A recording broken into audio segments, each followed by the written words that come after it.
From the familiar characters of Jim Hopper and Joyce Byers, to a plot and synopsis that will take everyone by storm, here's everything you need to know about the new Stranger Things prequel stage play. Stranger Things has been dominating Netflix charts since the show first came out back in 2016. It follows the lives of residents living in the small town of Hawkins in the 1980s. Their way of life is disrupted as a young boy vanishes. With Will Byers' disappearance, secret government experiments come to light, triggering a gateway to an alternate dimension, Upside Down. It's a creepy world that mirrors our own.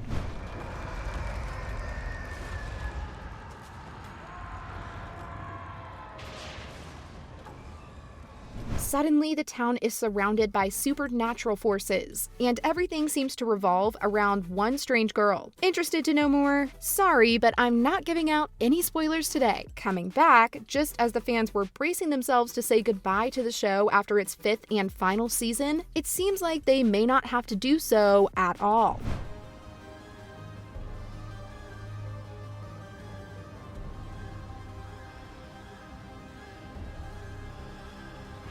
The Stranger Things universe is moving to another alternate dimension, this time with a journey to live theater. The series garnered a lot of popularity,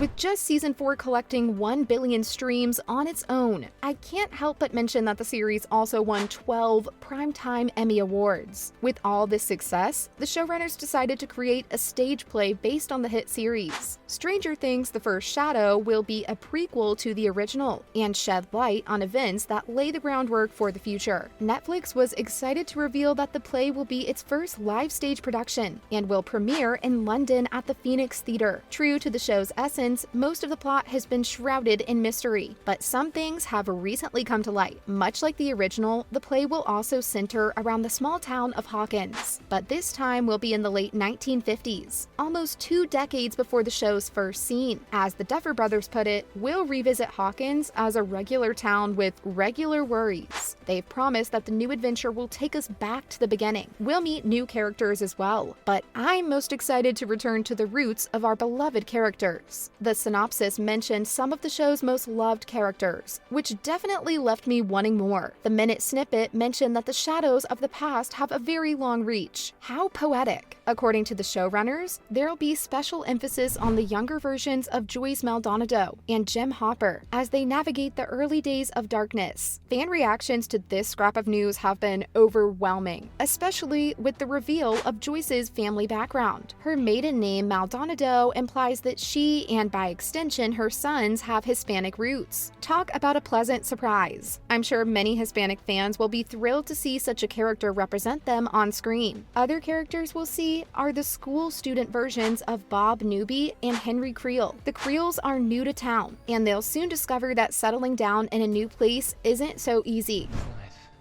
Yeah. Like you, I didn't fit in with the other children. Henry gained prominence in season 4 of the show as the telepathic character and overarching villain of the series. Confirmed by the writers to be canon, it's also suggested that the events of the play will hold the key to the end. Just hearing all this information has me clutching the edges of my seat. With so much anticipation toward its debut, it'll be maddening to wait for the play's release. But a masterpiece takes time, and I trust that the hands that hold the production will make sure to follow through with the hype. Great. They really are.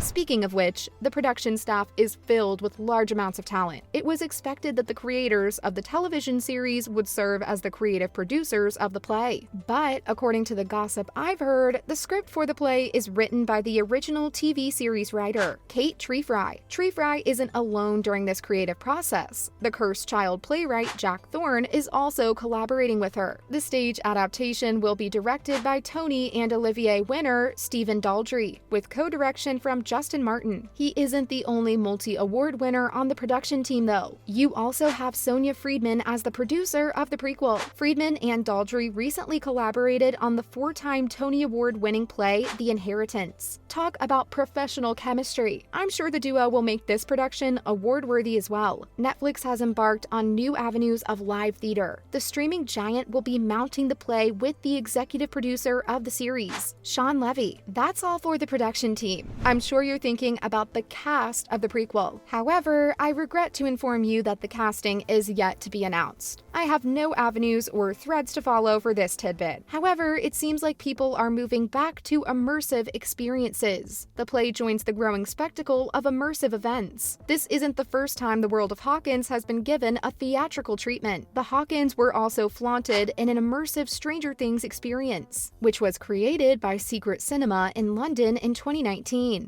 Netflix has initiated many such events, including balls with Bridgerton themes, and an escape room experience based on Glass Onion and Knives Out mystery. Not only that, but the Vaults in London presented a parody musical called Stranger Sings. The show featured puppetry, goofy songs, and a dancing Demogorgon.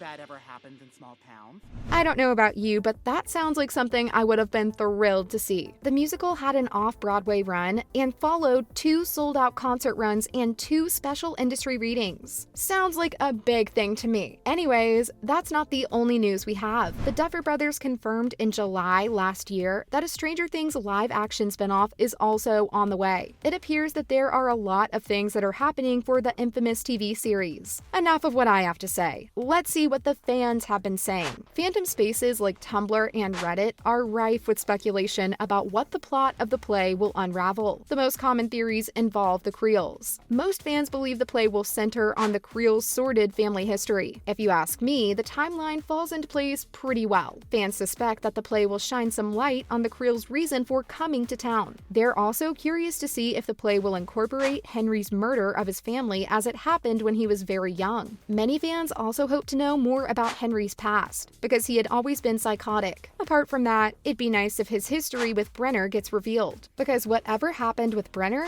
made his psychotic nature worse.